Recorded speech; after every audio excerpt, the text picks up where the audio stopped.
Here's my original version of the Razor Crest from the Mandalorian.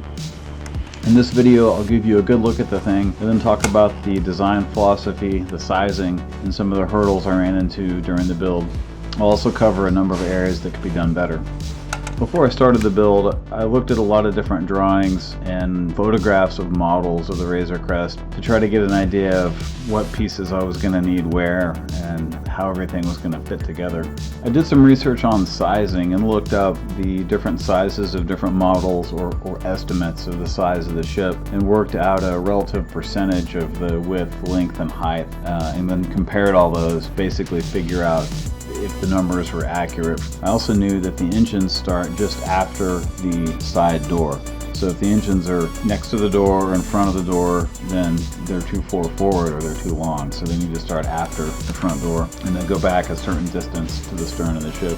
I printed out about a dozen images of the ship from different angles, different sides, and different models so that I would have accurate drawings to work from. I started with a cockpit canopy or windscreen that was 6 studs wide. It was the best part I had that would look even halfway right, and the 6 stud width was pretty good because I knew that would dictate the size of the rest of the ship, and it would be almost big enough for a minifigure. It's not perfect, but it's close. I also knew that based on those sizes I had enough bricks to probably build the whole ship and make it look fairly realistic. I started at the very front nose of the ship because it has distinctive design elements like the headlights, and I built front to back of the main body of the ship. So that basically gave me a kind of a rectangular box, and then on that I built the engines, the rest of the tail, the other details. I put a lot of thought into how to do the engines. I ended up using wheels and some radar dishes and some bricks and some curved plastic panels. The trick was that I needed to have double the amount of bricks. But although these engines don't look exactly like they should, they look good enough and the size is right, the diameter is right, given the parts I had to work with. Another problem with the engines was how to mount them so that they were strong and wouldn't fall off the ship. There was a lot of trial and error doing that, and the design is not perfect. It's something that could be done better. You'll notice that some of the gray bricks have kind of a green or yellow tint to them. Some of these bricks go back to the original Lego space set, so they're over 40 years old.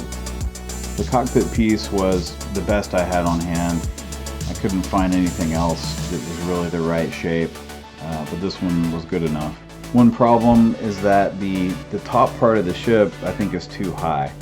That could be redone. The reason it's high is the way the engines are held on, and I think that could be reworked. The interior, there's not much in there. There's really not a lot of room, and I didn't put a lot of time into decorating the interior. The legs and the feet were my first attempt, and I had spent almost a full day building this, and by the time I got to those, I was just ready to be done. So those could be reworked, but they're strong, and they give you the basic idea.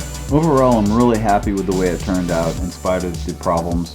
The proportions are right, the size is good. It's sturdy, it's fairly heavy given the size, it's durable, and I think it looks fairly true to the overall look of the ship, especially the way it's proportioned and the way everything's located.